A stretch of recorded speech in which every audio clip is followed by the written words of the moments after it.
Singapore has a fairly good education ecosystem and that draws a lot of international students here. But for international students, the institution you're enrolled into will affect the privileges you have while holding a student pass. The system has a hierarchy of sorts, and the autonomous universities like NUS, NTU, and SMU will sit at the top, while the private education institutes like SIM, Kaplan, and PSB Academy will be below that. So the biggest difference lies in legal employment. Under the Ministry of Manpower rules, autonomous university students can work up to 16 hours a week during term time and unlimited hours during their official vacations. There's no need for a separate work pass, and they can take up jobs in retail, F&B, or even campus roles like research assistants. Student pass holders at private education institutes, on the other hand, by default are not allowed to take on any form of employment regardless of whether it's paid or unpaid. And this point is really important. Many assume that unpaid internships, volunteering for startups, or job shadowing roles are legal since no cash exchanges hands. But under the Employment of Foreign Manpower Act, employed refers to any work or even training, regardless of whether you get a salary. If you perform tasks that a regular employee would do, it's legally classified as employment. And doing it just means you are working illegally for free.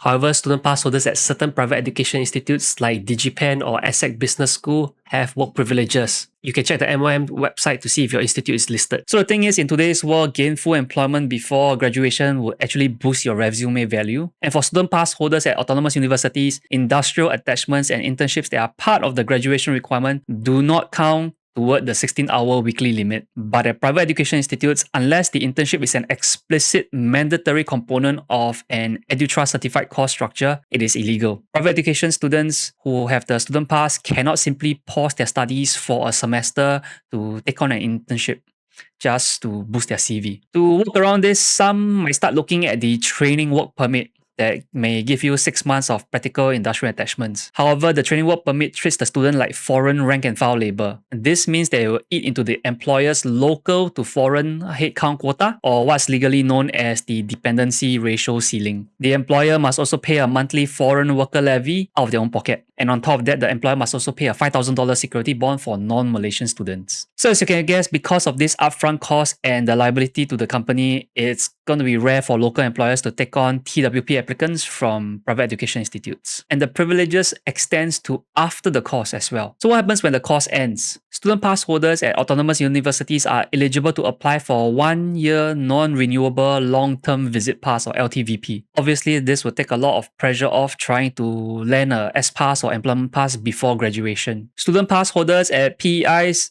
do not have this 1-year safety net. Once the course ends at the private education institute, the student pass must be cancelled within 7 days and you'll be issued a short-term visit pass. So you must pack up and leave within the short-term visit pass period unless an employer sponsors your work visa. So what can PEI students do to work around these limitations or lack of privileges? The most legal, secure way would be to actually return to your home country during official term breaks to do your internships there. Then the alternative would be to build independent portfolios, launch open source projects, or join corporate hackathons and competitions. So this helps you validate your skills to future employers without triggering any MON legal issues.